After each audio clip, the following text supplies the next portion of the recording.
सुप्रभात बच्चों, आपने पाठ 6 आज्ञा पालन पर अपना वीडियो देखा होगा। आशा है उससे आपको कहानी समझ में आई होगी। फिर भी एक बार फिर से हम लोग इस पुस्तक के द्वारा इस कहानी को पढ़ते हैं। बटाला और जिल्ली नदियों के बीच गोसामा ग्राम सभा के निवासी गंगा नदी के मुहाने पर स्थित एक नन्हे से द्वीप में रहते थे। दक्षिण 24 परगना जिला पश्चिम बंगाल का यह भाग मानव बस्ती और प्रकृति का एक अनूठा संगम है। ये कहाँ पर स्थित था? पश्चिम बंगाल में स्थित था और ये बस्ती थी जहाँ पर ये लोग रहते थे। गोसामा ग्राम सभा के एक छोर पर शोपोन मोरवी अपने माता पिता और पत्नी मिताली के साथ आधा बीघा भूमि के साथ अपना जीवन निर्वाह करता था। किसके साथ रहता था? अपने माता पिता के साथ और अपनी पत्नी मिताली के साथ। शोपोन का घर कच्ची ईंट की लिपी हुई दीवारों और छप्पर से बना था। शोपोन का घर कैसा था? कच्ची ईंट की दीवारें थी और उसका छत जो था छप्पर का था। बरामदे में वृद्ध माता पिता बैठे रहते थे। मिताली रसोई तथा घर का अन्य कामकाज देखती थी। उसने परिवार को बहुत भली भांति संभाल रखा था। मिताली ने अपने रसोई को और अपने परिवार को बहुत अच्छे से संभाला हुआ था। शोपोन फसल लगाने के समय पास के बड़े किसान से बैलों की जोड़ी मांग लाता था और फिर खाली समय में दक्षिण के जंगल से शहद जमा करता था। 2-3 दिन में जो शहद जमा हो जाता था उसे बेचने के लिए नाव में बैठकर बस्ती तक चला जाता था।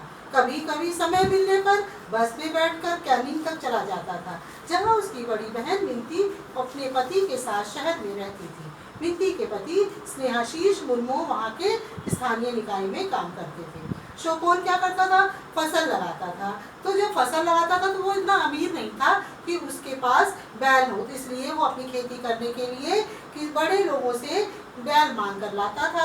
और जब किसानी की समय नहीं रहती थी, कृषि का समय नहीं रहता था, तब वो क्या करता था? शहद लाता था जंगल से। और जब 2-3 दिन के शहद इकट्ठे हो जाते थे तो वह शहद बेचने के लिए जाया करता था। और वो शहर जाने के लिए क्या इस्तेमाल करता था? नाव में बैठकर जाता था। उस समय घोड़ा गाड़ी या साइकिल बस ट्रक ऐसा कुछ सुविधा नहीं थी, कोई साधन नहीं था। और जब वो उसका कभी मन करता था तो अपनी बहन से मिलने जाया करता था जो वो कैनिंग में रहती थी।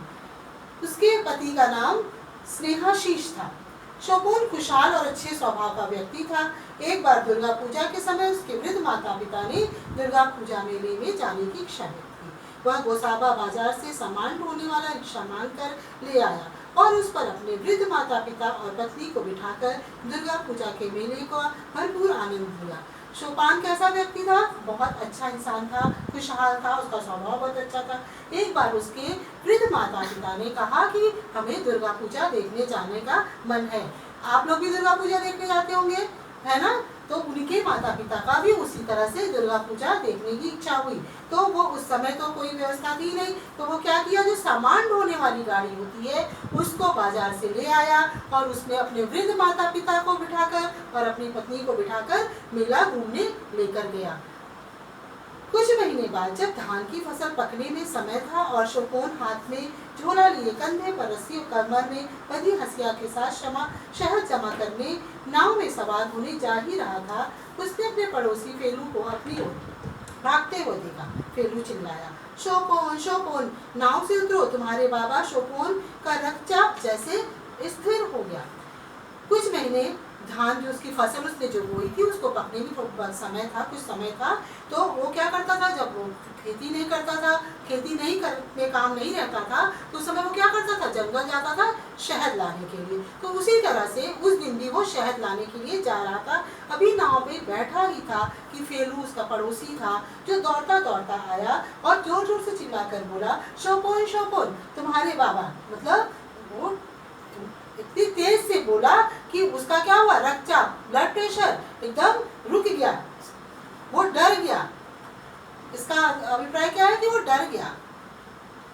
नाव से बाहर कूदकर वह फेलू की ओर दौड़ा और जब उसने बाबा बाबा का नाम सुना तो क्या किया? वो नाव से कूदकर जल्दी से दौड़कर किसके पास आया? फेलू की तरफ। अरे क्या हुआ बाबा को? और उसने पूछा फेलू से कि मेरे बाबा को क्या हो गया? फेलू की सांस दौड़ने से तेज चल रही थी। हाँफते हाँफते उसने बताया कि तुम्हारे पिता अचानक बीमार हो गए हैं और सांस नहीं ले पा रहे हैं।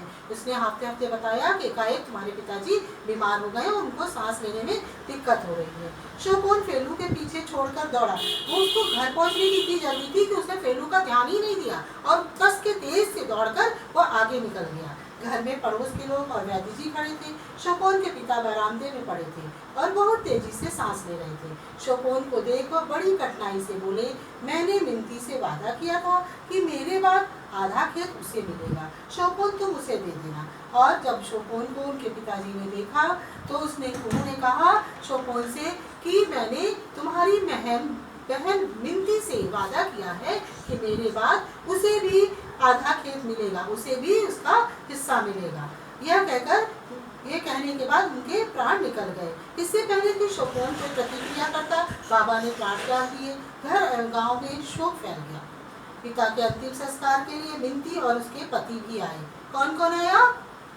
मिनती और उसके पति। शोपोन ने पिता की अंतिम इच्छा बताई। शोपोन की बहनोई स्नेहाशीष अच्छे व्यक्ति थे, परंतु कहा कि ससुर की अंतिम इच्छा का आदर होना चाहिए। शोपोन का खेत बिकने के बाद और छोटा हो गया, परंतु उसने अपना खेत बेचकर उसकी कीमत बहन को दे दी। शोपोन के बहनोई स्नेहाशीष, शोपोन के बहनोई भी मतलब शोपोन के बहनोई का मतलब है कि उसकी बहन का पति। वो अच्छे व्यक्ति थे। उन्होंने कहा कि ठीक है, पिताजी का यानी हमारे ससुर का आज्ञा का पालन होना चाहिए। और उसने क्या किया कि शोपोन ने खेत बेचकर उसकी कीमत अपनी बहन को दे दी। पिता की मृत्यु को लगभग 2 वर्ष हो चले। इसी बीच मिताली ने एक सुंदर से पुत्र को जन्म दिया जो अब 1 वर्ष का हो चला था। पूजा का पर्व समीप था, परंतु शोपोन और मिताली की प्रसन्नता सीमित हो चली थी। खेत छोटा होने से आमदनी घट गई थी। उन्हें 2 साल बाद क्या हुआ?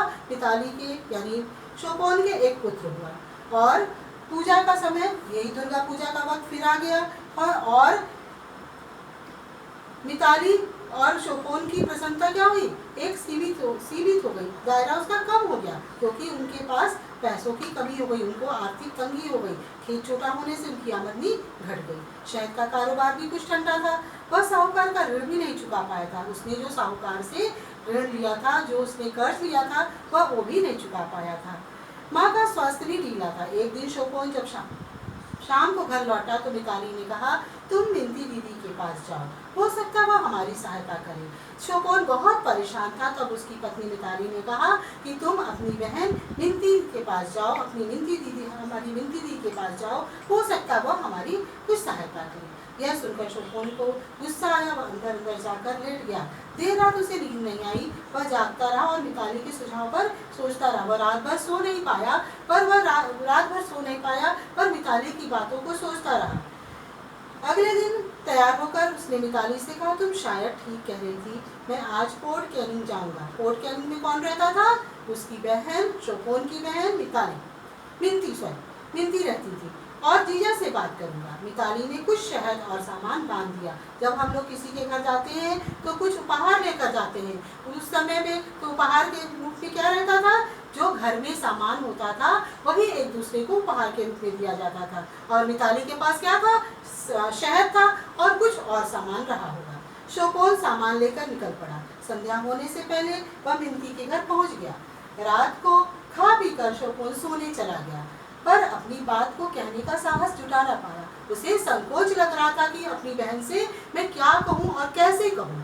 प्रातः जल्दी उठकर वह तैयार हो गया। जब नाश्ते पर बैठा तो उसने दबे स्वर में अपनी बहन को अपनी परेशानी बताई। उसने धीमे स्वर में धीमे से अपनी बहन को एक बुलाकर अपनी बात को कही।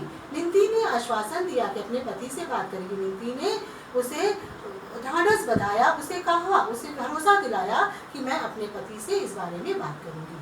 जब स्नेहाशीष तैयार होकर आए तो शोपोन के सामने मिनती ने अपने पति की सारी बात बताई। तब जब स्नेहाशीष ने आए तो शोपोन के सामने क्या किया? मिनती ने उसकी सारी परेशानी उनको बताई।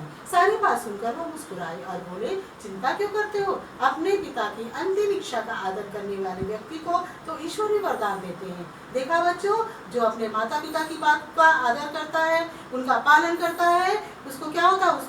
उसकी इच्छा का पूर्ति भगवान भी करते हैं। तो देखिए, आप भी इस पाठ में पढ़ रहे हैं कि जो अपने माता पिता की अंतिम इच्छा का आदर करने वाले व्यक्ति को तो ईश्वर भी वरदान देता है। उन्होंने बताया कि खेत बेचकर जो धन उन्हें मिला था उसे उन्होंने सन जूट के कारोबार में लगाया। सन का कारोबार था, उसमें जो जिससे रस्सी वगैरह बनती है उसी को सन कहते हैं, और सन के कारोबार में उन्होंने उस पैसे को लगा दिया था और वो पैसा 2 वर्ष में क्या हो गया, दुगना हो गया।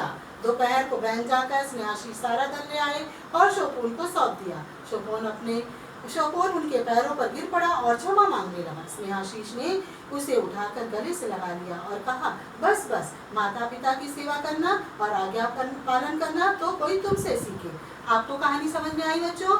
आपको भी अपने माता पिता की आज्ञा का पालन करना चाहिए। वो जो कहते हैं उसे मानना चाहिए, क्योंकि वो एक तो आपसे उम्र में बड़े हैं, वो आपके माता पिता हैं, वो हमेशा आपका हित चाहेंगे। इसलिए आप उनकी आज्ञा का पालन सदैव करिए। अगर आपको जीवन में कुछ भी बनना है, कुछ करना है, कुछ आगे बढ़ना है, तो आपको अपने माता पिता की आज्ञा का पालन करना होगा। Thank you.